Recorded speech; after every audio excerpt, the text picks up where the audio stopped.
Grace Jackson joins us. She is the co-host of Literary Hangover. And how are you? It's good to see you again. Hi, David. Good to see you. Good to be back. My I wanted, condolences. oh, hang on for one Cue second. it, cue it. Come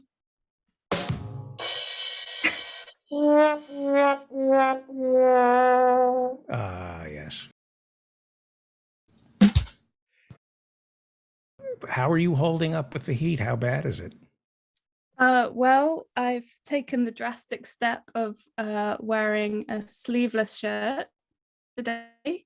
So it's pretty bad up here in Cumbria. It's I think it got to about 32 degrees Celsius here. It's not as hot as it is in London. But yeah, pretty warm. And we're also suffering through a horrendous Conservative Party leadership race at the moment, after Boris's untimely demise. So it's just pain all around, really, right now. They're fighting over who's more transphobic at the moment. That's the general tenor of Really? the discourse. Yeah, oh yeah. Like Ricky said, I think this is all kind of part of the gradual but thoroughgoing Americanization of British politics. We now have culture war, but our culture war seems to be focused on the question of trans people and their rights and their identities. And the Conservative Party is just really embracing that as a talking point at the moment, I guess, because it's a good way to not talk about, you know, the horrific cost of living crisis and climate change and all those other very important issues. So yeah, it's pretty grim right now. So you have inflation in Great Britain, and Joe Manchin says it's caused by government spending. So our government spending has gotten so bad, it's affecting your prices, apparently. Yeah, presumably. Wow. Um, Well, Grace Jackson, as I said, is the co-host of Literary Hangover, and cover your ears. She's an expert. I'm telling Grace, she'll get embarrassed, but she is an expert on history and fiction, and especially China. If you're in our Zoom audience, please submit questions in the Q&A for Grace, and we'll take them during the last 5 minutes of this conversation. Let's talk about Japan and America in light of Shinzo Abe's assassination. And if you could give us bit of a historical perspective. Abe, am I pronouncing Abe properly? yeah, exactly.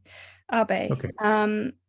He was the most successful prime minister in Japanese history, or at least post-war history.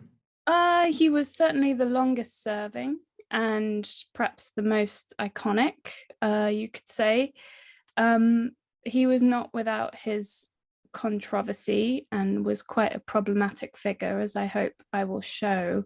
Um, to begin with, I just wanted to kind of offer a little bit of, a historical perspective on what happened in Japan and just really kind of historicize this event a little bit, because it seemed to come out of nowhere, and it was quite shocking, really, especially as gun violence in Japan is vanishingly rare, owing to how difficult it is to own a gun in Japan. And obviously, this assassin, he fashioned his own gun. He made his own gun, and managed to get within 3 meters of Abe while he was speaking at an event, and basically shot him dead.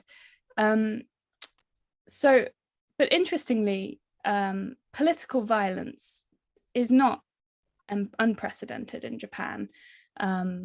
It has there, and there are some very interesting precedents, notably Abe's grandfather, Kishi, Nobusuke Kishi, who was also Prime Minister of Japan between 1957 and 1960. Now, Abe comes from a kind of political dynasty. He's political royalty in Japan, really.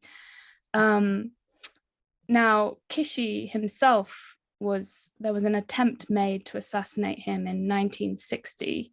I believe it was a right-wing extremist who tried to assassinate him. He lived. It was a stabbing, so he survived that. But Kishi, Abe's grandfather, is a very, very tricky figure. I mean, a deeply What years are we problematic talking figure. about? When did the grandfather? 57 to 60 was his prime ministership. Right. So, but his career goes way back to World War II, and in particular the Japanese occupation of Manchuria. So Manchuria is in the north of China. It's the homeland of the Manchus, who are the ethnic group who comprised the ruling Qing dynasty, which was the last imperial dynasty of China that fell in 1911. So it's up north. And many listeners will be familiar with this history, so I'll just go over it briefly.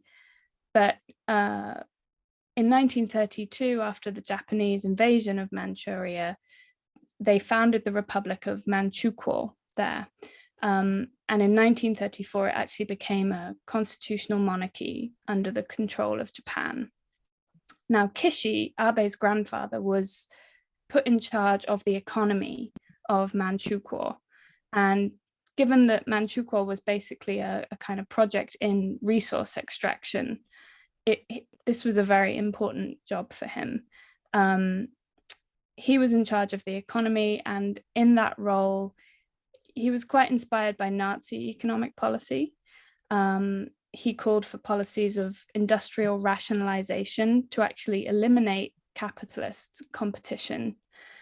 And so he was given complete control of the economy by the military. And his only task was really to increase industrial growth. And in 1937, he signed a decree calling for the use of slave labor in Manchukuo. And hundreds and thousands of Chinese people were conscripted to work as slaves in their industrial plants there. He was also a notorious racist. He thought the Chinese Comfort women? Did he? That's a whole other story. Yeah, I don't know exactly how he was involved in that, but I'm sure he was. He was certainly involved in the sort of brutalization of the Chinese population of Manchukuo, enforced labor, and in 1941 he co-signed the declaration of war on the US and Britain. So all this to say, after the war, Kishi was actually imprisoned for 3 years as a suspected Class A war criminal, but he was never actually charged because America thought he'd be a great candidate for leading Japan in the post-war period. Really? Funny that. Yeah. A weird. Nazi sympathizer. Yeah. Really strange. I mean, I don't know, maybe they didn't get the memo or something, but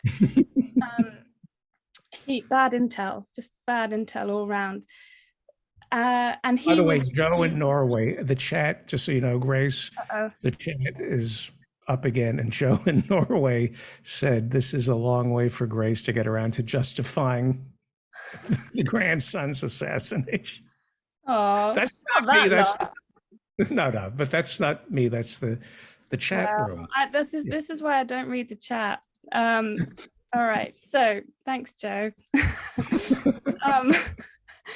Anyway, I'm getting there. I really. No. He was making a joke. It's fast. When he said long way, that was not an. Believe me. Well, go ahead. So Kishi in the 1950s was part of this move. And by the way, double caveat. I'm not really a China expert, but I'm certainly not a Japan expert. And the only reason that I feel able to come on here and talk about Japan is because we're all idiots. This is a podcast. What do we know? David Feldman show.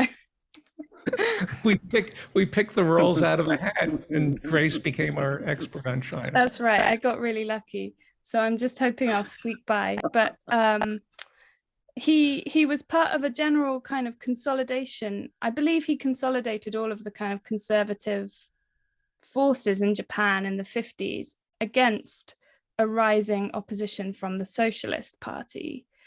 And so he was able to kind of bring together the kind of different conservative groups and founded the party that Abe represented, that's been in power for a long time and just won a huge mandate. So this is Abe's heritage. And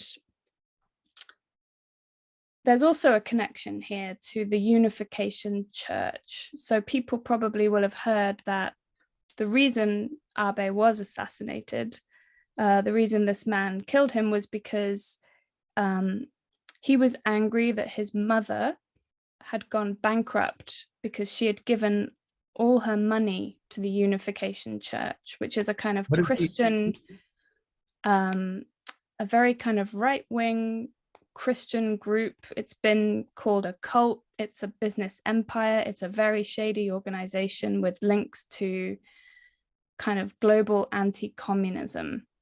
It was founded in 1954 in Korea by a charismatic Moon, exactly, Reverend Moon. Hence, the Moonies is what people in this church are called. So the killer was angry that his mother had basically been fleeced out of all her money by this church, and they have something of a habit of preying on widows, especially. Apparently, they would go door to door in Japan as part of their missionary work and tell widows, oh, you know, your husband is dead and we think he's in hell, but we know a way to get him into heaven if you only donate this amount of money. So tactics like that, you know, that's the kind of thing we're dealing with.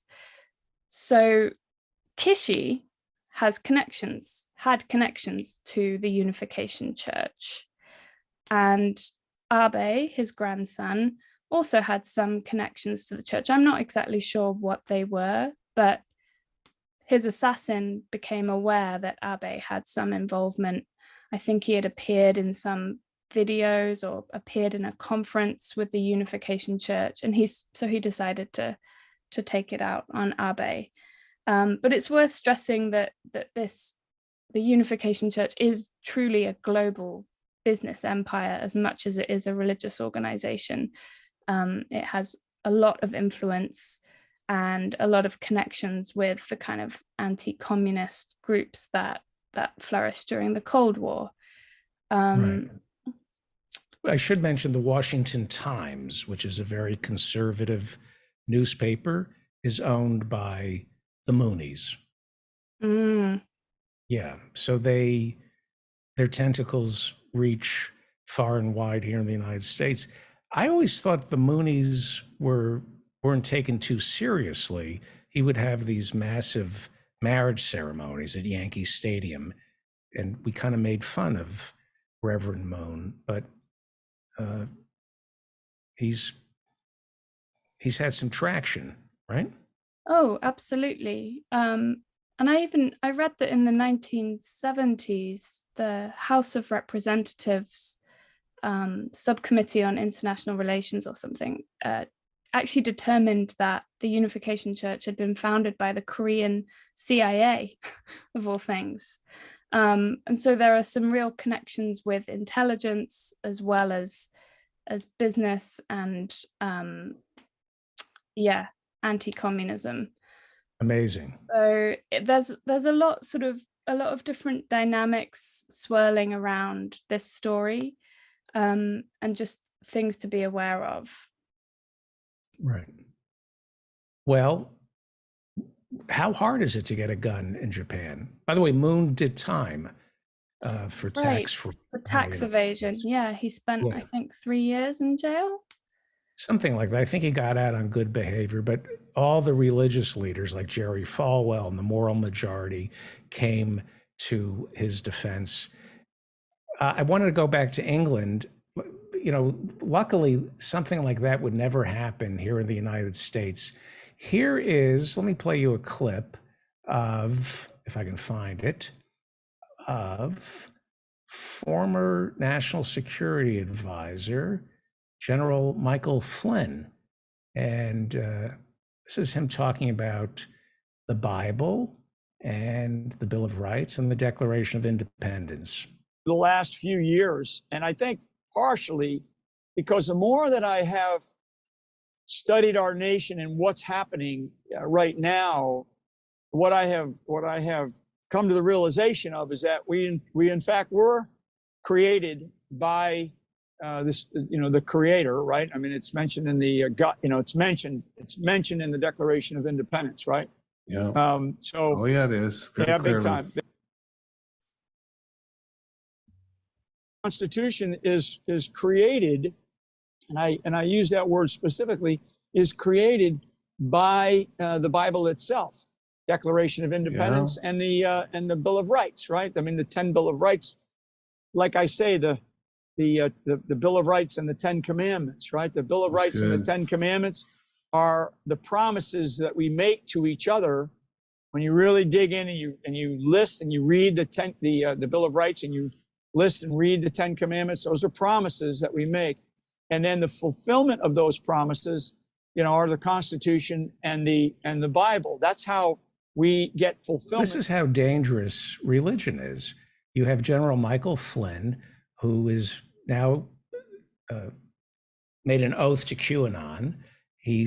Was there on the ellipse January 6th, and he's a crazy Christian. These people are incredibly dangerous, and they're liars. Our founding fathers were deists. They asked Alexander Hamilton, how come you never mentioned God in the Constitution? He said, we forgot. I mean, even Madison didn't want religion in the public square. Anyway, I don't think of the Japanese as a Christian nation, by the way. I guess I'm wrong. I think you're right. I think the number of Christians in Japan is very, very few, especially compared to Korea, where there is a sizable Christian population. I think the extent of the Unification Church's influence is really in this kind of like cult-like activity where they will kind of prey upon people, go door to door. A lot of their funding actually comes from those activities, but I don't think it's a widespread belief, certainly not. It's very niche. Yeah. It just seems to be wherever there's fascism, there's Christianity. It just seems to, at least in the West, just seems to be a part of the equation. You have a new speaker. His name is Lindsay Hoyle. Oh, he's been around a little while. I think he's been there a year or two, maybe. Yeah, let me play him. Shut up a minute. What's it called? Come. Give me the word in. Order! Order! I say to the honourable gentleman, give me this. I will not tolerate such behaviour. If you want to go out now, but if you stand again, I will order you out. Make your mind up. Either shut up and get out.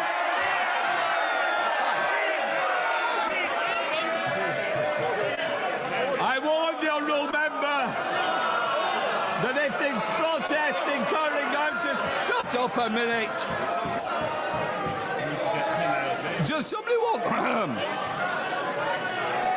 do it once? Does somebody want? He completely loses it. I don't think he's as good as, was it Burke or Burko? John Burko, yeah. Order. Sit down, you want me in the future. I now warn the honourable members that if they persist in refusing to comply with my order to withdraw, I shall be compelled to name both of them, which may lead to them being suspended from the House. Right, names.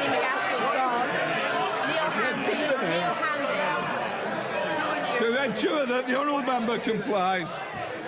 Can it? What's the names? Neil Hanvey and Kenny. I order! Shut up. Shh. Neil Hanvey, I am now naming you and Kenny McCaskill to leave this chamber. Sergeant, deal with them. Deal with them. Deal with them. Just sit down. Out! No! Sergeant at Arms, escort them out.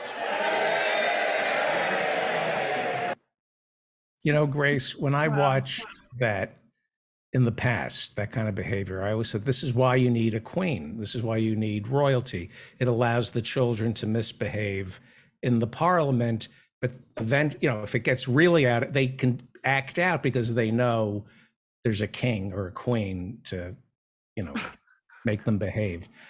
How frightening is that now when you look at how dysfunctional your politics has become? That isn't comforting anymore, is it? Well, frankly, those kind of rowdy parliamentary theatrics I'm not really fazed by them. What worries me more is the sort of backroom dealings, the internal kind of party workings.